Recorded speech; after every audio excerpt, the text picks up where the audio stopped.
अस्सलामुअलैकुम स्टूडेंट्स, उम्मीद है आप सब खैरियत से होंगे। आज का हमारा लेक्चर है 9th class biology chapter 1 lecture number 4 topic carriers in biology. Carriers बेटा बोलते हैं पेशे को, यानी बायोलॉजी पढ़ने के बाद आप कौन सा पेशा अख्तियार कर सकते हैं या कौन सा कैरियर आप चूज कर सकते हैं। यानी बायोलॉजी के बाद आपको ये पता होना चाहिए कि आप कौन कौन से कैरियर्स जो हैं वो चूज कर सकते हैं। ठीक है, तो उसमें जो फर्स्ट कैरियर आपका आता है that is the medicine surgery. अब मेडिसिन और सर्जरी की बेटा दोनों की अलग अलग डेफिनेशन यहाँ पे लिखी हुई नजर आ रही होगी आपको। Medicine deals with diagnosis and the treatment. ठीक है, यानी मेडिसिन क्या होता है, डील करना with the diagnosis and the treatment. यानी आपको अगर कोई बीमारी हो गई है तो उसको डायग्नोस करना, यानी पता लगाना कि बीमारी है कौन सी। ठीक है, उसके बाद उसका इलाज करना क्या कहलाता है, मेडिसिन। और सर्जरी क्या होती है, in surgery the part of the body may be repair replace and remove. ठीक है, यानी सर्जरी में आप क्या करते हैं, यानी फर्स्ट ऑफ ऑल मेडिसिन में आपको पता चल गया कि डायग्नोस कर लिया आपको बीमारी कौन सी है। ठीक है, और उसका ट्रीटमेंट जो है अगर आपको लगता है कि वो सर्जरी के जरिए हो गया, फॉर एग्जांपल आपको अपेंडिक्स की दर्द हो रही थी, आपको दाएं तरफ जो है वो बहुत ज्यादा दर्द हो रही है, डॉक्टर के पास गए, डॉक्टर ने आपको डायग्नोस किया, पता बताया आपको कि आपको जो है वो अपेंडिक्स का दर्द हो रहा है। अब उसका ट्रीटमेंट क्या है, उसका ट्रीटमेंट है सर्जरी। अब सर्जरी आप करते क्या है, इसमें the part of the body may be repaired, या तो उस पार्ट ऑफ बॉडी को आप रिपेयर यानी दोबारा से ठीक करते हैं, रिप्लेस या उसको तब्दील कर देते हैं किसी दूसरे पार्ट ऑफ बॉडी के साथ, एंड रिमूव या तो उसको बिल्कुल ही निकाल देते हैं। अपेंडिक्स में क्या करते हैं, आप उस पार्ट ऑफ बॉडी को बिल्कुल ही निकाल देते हैं क्योंकि आपका वेस्टिजियल ऑर्गन है। अपेंडिक्स एक वेस्टिजियल ऑर्गन है जो कि अगर आपकी बॉडी में ना भी हो तो आपको कोई नुकसान नहीं होता, इसीलिए इसको वेस्टिजियल ऑर्गन बोलते हैं। अच्छा जी, इधर ये आपकी जो एग्जांपल लिखी है that is the removal of stones through the renal surgery. Renal बेटा किस वर्ड के लिए यूज होता है, किडनी के लिए। ठीक है, जहां भी आपको रीनल वर्ड नजर आ जाए इसका मतलब वहां किडनी की बात हो रही है। तो रीनल सर्जरी में क्या होता है, आपके जो किडनी में जो है वो स्टोन्स वगैरह जमा हो जाते हैं, तो उसको आप निकालते कैसे हैं, रिमूव कर देते हैं उन स्टोन्स को, और इसके जरिए आपका जो बॉडी का वो पार्ट है यानी किडनी जो है वो रिपेयर हो जाती है। ठीक है, या तो अगर कई बार आपके जो है वो किडनी जो है वो रिमूव भी करते हैं, किसी दूसरे की किडनी भी लगा सकते हैं। ठीक है, यानी आप रिप्लेस कर देते हैं। ठीक है, तो आपने तीनों चीजें पढ़ ली, या तो आप रिपेयर कर देंगे उसको किसी अल्ट्रासाउंड वेव्स के जरिए, ठीक है, या फिर सर्जरी के जरिए आप रिमूव कर देंगे, या तो फिर आप रिप्लेस करेंगे अपने डोनर के साथ। डोनर जो है वो आपका रिश्तेदार होना चाहिए, आपका कोई करीबी रिश्तेदार, वो डोनेट कर सकता है आपको नई किडनी, या फिर अगर अपेंडिक्स की बात है तो आप उसको रिमूव भी कर सकते हैं। ठीक है, तो आपका फर्स्ट जो है वो है मेडिसिन और सर्जरी। अच्छा जी, उसमें आपने एग्जांपल पढ़ ली, स्टडी रिक्वायर्ड। आपको किस स्टडी क्या करना पड़ेगा इस सारे काम के लिए, आपको एमबीबीएस यानी डॉक्टर की डिग्री लेनी पड़ेगी, and then for the specialization. Specialization मतलब अब डॉक्टर जो है वो आप अलग अलग किस्म के न्यूरोसर्जन आपने सुना होगा, डर्मेटोलॉजिस्ट सुना होगा, डेंटिस्ट सुना होगा, ठीक है, हार्ट स्पेशलिस्ट सुना होगा। तो स्पेशलाइजेशन एमबीबीएस करने के बाद भी आपको स्पेशलाइजेशन करनी पड़ती है, यानी बॉडी के किसी एक स्पेसिफिक पार्ट के ऊपर आपने जो है वो स्टडी करनी है, फिर उसी से रिलेटेड आप डॉक्टर भी बन सकते हैं। फर्स्ट क्लियर है आपका। अभी आपको डेफिनेशन अगर आए तो आपने ऐसे ही लिखना है, मेडिसिन की अलग से डेफिनेशन, सर्जरी की अलग से डेफिनेशन, साथ आप एग्जांपल देंगे और आप उसके बाद स्टडी रिक्वायर्ड लिखेंगे कि आपको कितनी स्टडी की जरूरत है इस प्रोफेशन को अडॉप्ट करने के लिए। उसके बाद है आपका फिशर्स, यानी फिशर्स जो प्रोफेशन है उसमें आप क्या स्टडी करते हैं, स्टडी ऑफ फिश प्रोडक्शन, यानी फिश की प्रोडक्शन के लिए आप फिशर्स पढ़ते हैं। अब उसमें अपॉर्चुनिटी क्या है, यानी आप अगर ये पढ़ लें तो आपको क्या हासिल हो सकता है। In Pakistan, fishers are employed to serve for the enhance the quality and quantity of fishes। यानी आपके पाकिस्तान में जो है बहुत सारे ऐसे इदारे हैं जहां पे आप जाके फिशर्स यानी कि बन सकते हैं, प्रोफेशन अडॉप्ट कर सकते हैं। उधर आपने जाके करना क्या है, आपने प्रोडक्शन ऑफ फिश एनहेंस करनी है। ठीक है, उसकी क्वालिटी और क्वांटिटी, यानी सिर्फ ये नहीं है कि फिश ज्यादा से ज्यादा आप प्रोड्यूस करती जाए, उसकी क्वांटिटी के साथ साथ क्वालिटी भी जो है वो मैटर करती है, यानी अच्छी किस्म की जो फिश है वो आप जो है वो ज्यादा प्रोवाइड करें। अब स्टडी रिक्वायर्ड, स्टडी आपको कितनी चाहिए, बैचलर्स और मास्टर। ठीक है ना, आप बैचलर्स भी कर सकते हैं, मास्टर्स भी कर सकते हैं। Level of study zoology and fishers. Zoology में बेटा आपको मैंने बताया था कि एनिमल्स की स्टडी की जाती है। अब एनिमल एक फिश एक एनिमल है, तो अगर जो ज़ूलॉजी आपने पढ़ी है तो जाहिर सी बात है आप ज़ूलॉजी में फिशर्स पढ़ चुके हैं। या तो कई बार ऐसा होता है कि सिर्फ और सिर्फ फिशर्स भी पढ़ी जाती है, यानी ज़ूलॉजी को आप इलिमिनेट कर दें, बैचलर्स ऑफ मास्टर्स के बाद आप क्या करते हैं, फिशर्स के ऊपर कोई प्रोफेशनल कोर्सेज कर लेते हैं। ठीक है, तो ये आपकी सेकंड। अगर ये आपको शॉर्ट क्वेश्चन आ जाए कि फिशर्स, व्हाट आर फिशर्स या डिफाइन फिशर्स, तो आपने क्या करना है, सबसे पहले फिशर्स की डेफिनेशन बतानी है, वो क्या होते हैं, अपॉर्चुनिटी क्या मिल सकती है आपको, स्टडी रिक्वायर्ड क्या है। ठीक है, ये आप तीनों पॉइंट्स लिखेंगे, फिर आपको 2 मार्क्स मिलेंगे। उसके बाद है आपका नेक्स्ट टॉपिक है agriculture. Agriculture deals with the food and the food crops and the animals which are sources of food। ठीक है, यानी ये दोनों के दोनों जो हैं वो sources of food हैं, क्रॉप्स भी sources of food है, एनिमल्स भी sources of food है। आप अपॉर्चुनिटी क्या है इसमें, work for the betterment of crops and animals. ठीक है, यानी आप किसी भी एग्रीकल्चर फील्ड में जाके बेटरमेंट ऑफ एनिमल्स और क्रॉप्स दोनों पे काम कर सकते हैं। ठीक है, और ये पाकिस्तान में पेशा बहुत आम है। आपका जो है एग्रीकल्चर कंट्री है हमारी। ठीक है, हमें बहुत सारे रिसोर्सेज मिलते हैं, जो है हम काम कर सकते हैं एग्रीकल्चर में जाके। अब स्टडी रिक्वायर्ड क्या है, आप कितनी तालीम हासिल करेंगे तो एग्रीकल्चर में जाके आप ये काम कर सकते हैं कि आप सोर्सेज ऑफ फूड को इंक्रीज करें और इसको फूड क्रॉप्स को इंक्रीज करें। After the higher secondary education in biology, यानी आप higher secondary education of biology enough है आपके लिए कि आप एग्रीकल्चर में जाके इन दोनों के ऊपर काम कर सकते हैं, यानी फूड क्रॉप्स के ऊपर और एनिमल्स के ऊपर। ठीक है, अब एग्रीकल्चर की आपको अगर डेफिनेशन आती है तो सेम इसी तरीके से आप उसकी पहले डेफिनेशन लिखेंगे, फिर अपॉर्चुनिटी लिखेंगे और स्टडी रिक्वायर्ड लिखेंगे। ठीक है, उसके बाद आ जाती है आपकी एनिमल हस्बेंड्री। अब एनिमल हस्बेंड्री में क्या आ जाता है, एग्रीकल्चर की ये फील्ड है। ठीक है, ये दोनों एक दूसरे के साथ लिंक्ड है। ठीक है, अब है तो एग्रीकल्चर की फील्ड, लेकिन इसमें काम क्या किया जाता है, concerned with the care and the breeding of domestic animals. ठीक है, डोमेस्टिक एनिमल्स किसे बोलते हैं, डोमेस्टिक बोलते हैं घर के जानवर, यानी जिनको हम घरों में पाल सकते हैं। 2 किस्म के एनिमल्स होते हैं आपके, डोमेस्टिक एनिमल्स और वाइल्ड एनिमल्स। डोमेस्टिक एनिमल्स जो आपके इर्द गिर्द रहते हैं, या तो आप घरों में पालते हैं या आपकी सड़कों वगैरह के पास रहते हैं, या आप उनको पेट के तौर पर भी पाल सकते हैं। लेकिन जो वाइल्ड एनिमल्स होते हैं वो जंगली जानवर, आप उनको घरों पे नहीं रख सकते।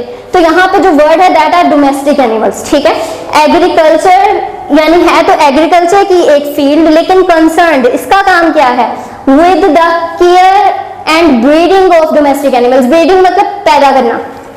ठीक है, यानी एनिमल्स की केयर करना, उनको डोमेस्टिक एनिमल्स की लुक आफ्टर करना और उनको जो है उनकी प्रोडक्शन करना।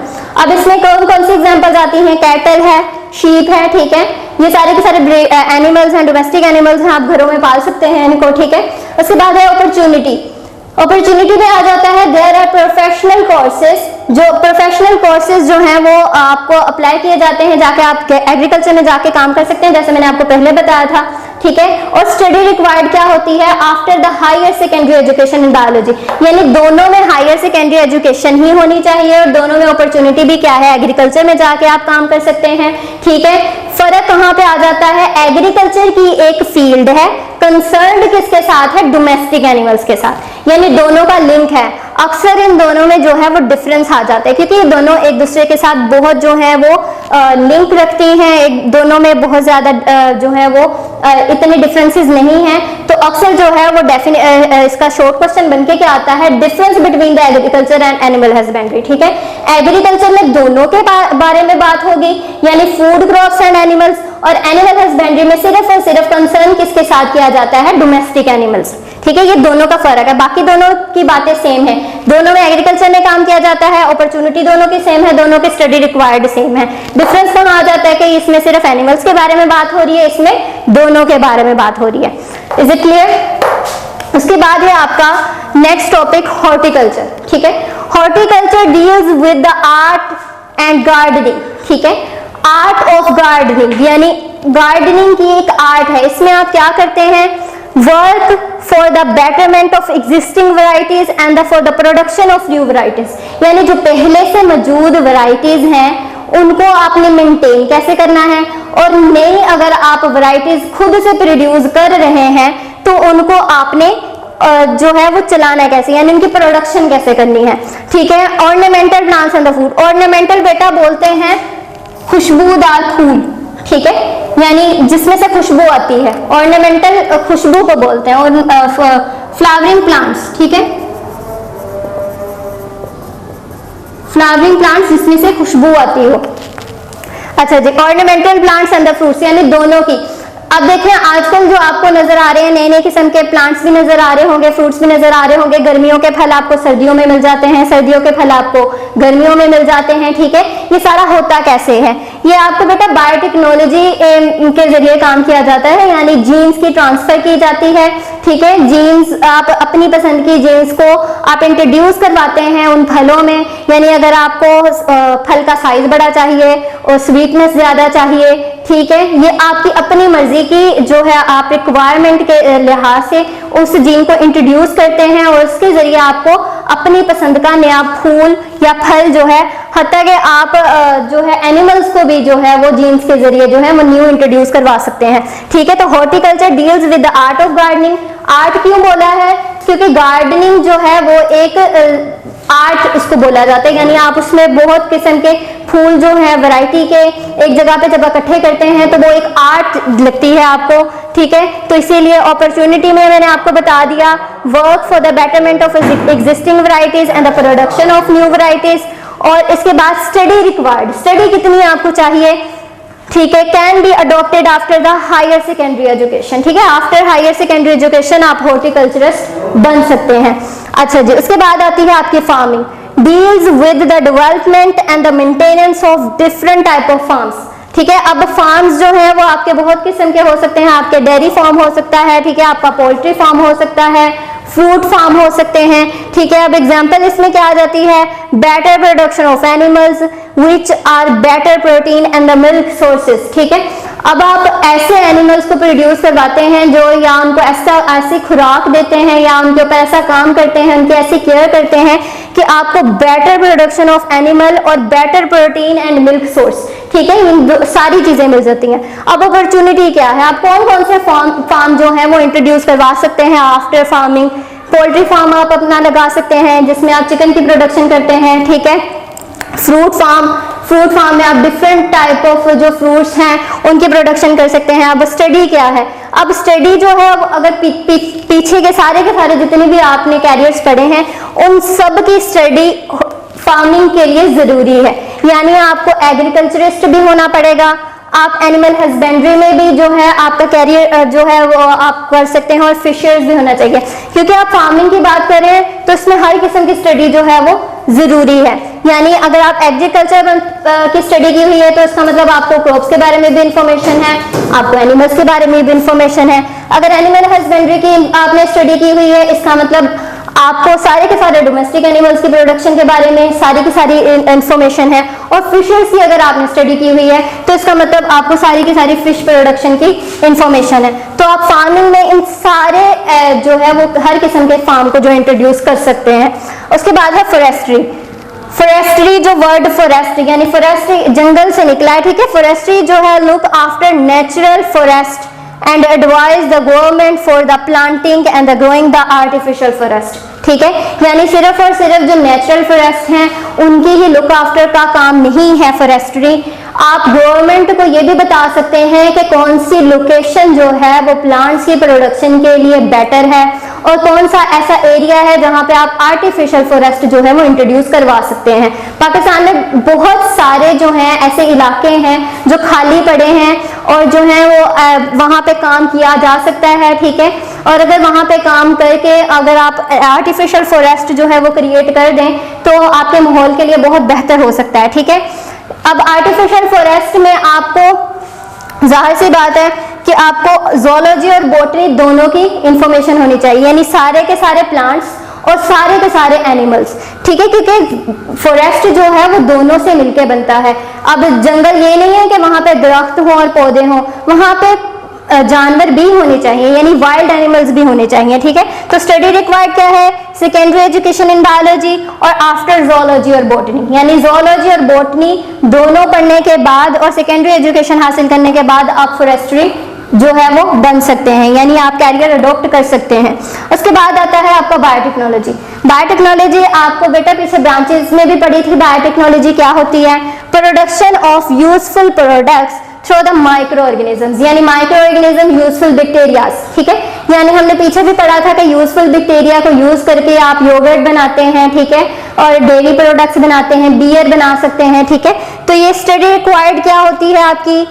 सेकेंडरी एजुकेशन इन बायोलॉजी और आफ्टर द जोलॉजी और बॉटनी, यानी जोलॉजी और बॉटनी पढ़ने के बाद और सेकेंडरी एजुकेशन बायोलॉजी हासिल करने के बाद आप बायोटेक्नोलॉजिस्ट बन सकते हैं। अब अगर हम सम अप करें अपने पूरे लेक्चर को, तो हमने इसमें 8 डेफिनेशंस पढ़ी हैं, ठीक है। सबसे पहले तो आपको पता है कैरियर्स यानी पेशे आप जो अडॉप्ट कर सकते हैं बायोलॉजी पढ़ने के बाद। उसके बाद आपके पास 8 जो है वो शॉर्ट क्वेश्चंस हैं, उसमें मैंने आपको डिटेल में सारी, आपको रेड कलर में सारी के सारी वो डिटेलिंग नजर आ रही होगी कि शॉर्ट क्वेश्चंस में आपको पता होना चाहिए कि मेडिसिन की अलग डेफिनेशन है, सर्जरी की अलग डेफिनेशन है, उसकी एग्जाम्पल क्या है, स्टडी कौन सी रिक्वायर्ड है, अपॉर्चुनिटी कौन सी रिक्वायर्ड है आपको, ठीक है। तो एक पूरा एक शॉर्ट क्वेश्चन। इसी तरीके से आपका फिशर्स शॉर्ट क्वेश्चन बन सकता है, इसमें भी आपकी एग्जाम्पल, अपॉर्चुनिटी और स्टडी रिक्वायर्ड पता होनी चाहिए आपको। एग्रीकल्चर बन सकता है, एनिमल हस्बेंड्री, इसी तरीके से आपका हॉर्टिकल्चर, फार्मिंग, फॉरेस्ट्री और बायोटेक्नोलॉजी। ये तो हो गई अलग अलग डेफिनेशन। सेकंड, आपको ये भी पता होना चाहिए बेटा कि इनमें डिफरेंसेस भी आ सकते हैं, ठीक है। Difference between medicine and fishers, ठीक है। ज्यादातर जो मेन जो आपको डिफरेंसेस आते हैं वो इनमें आते हैं, एग्रीकल्चर, उसके बाद एनिमल हस्बेंड्री, हॉर्टिकल्चर, फार्मिंग, क्योंकि ये चारों जो हैं वो एक दूसरे के साथ कहीं ना कहीं लिंक्ड हैं और इनमें बहुत सारी सिमिलरिटीज हैं। तो सिमिलरिटीज जहां बहुत ज्यादा हो तो वहां पे डिफरेंसेस निकालना मुश्किल हो जाता है। तो अगर आप देखें एग्रीकल्चर में देखें, उसमें भी फूड क्रॉप्स की बात हो रही है, एनिमल की बात हो रही है, एनिमल हस्बेंड्री में सिर्फ एनिमल्स की बात हो रही है, और हॉर्टिकल्चर में प्लांट्स की बात हो रही है, लेकिन किन प्लांट्स की बात हो रही है?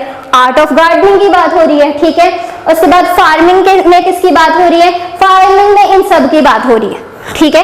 यानी इन सब में डिफरेंसेस जो हैं वो अक्सर आते हैं, ठीक है। इन दोनों में हॉर्टिकल्चर डिफरेंस बिटवीन फार्मिंग, ठीक है, एग्रीकल्चर डिफरेंस हॉर्टिकल्चर, ठीक है, फॉरेस्ट्री डिफरेंस बिटवीन फार्मिंग। तो ये सारी की सारी आपको डिफरेंसेस भी आ सकती हैं।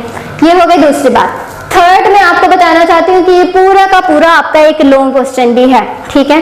कई बार तो पूरा का पूरा आपको आ जाता है right a note on carriers in biology, ठीक है, और कई बार आपको ये भी आ सकता है right any 4 carriers in biology, ठीक है। तो ये डिपेंड करता है एग्जामिनर पे कि वो आपको 4 दे रहा है या पूरे दे रहा है। अगर तो वो 5 मार्क्स का दे रहा है तो वो आपको पूरा भी दे सकता है, अगर आपको 4 मार्क्स का दे रहा है तो 4 भी दे सकता है, ठीक है। इसीलिए आपको थोड़े सारे के सारे जो है कैरियर्स, डेफिनेशन, उनकी अपॉर्चुनिटीज, उनकी स्टडी रिक्वायर्ड, सारी की सारी इंफॉर्मेशन होनी चाहिए।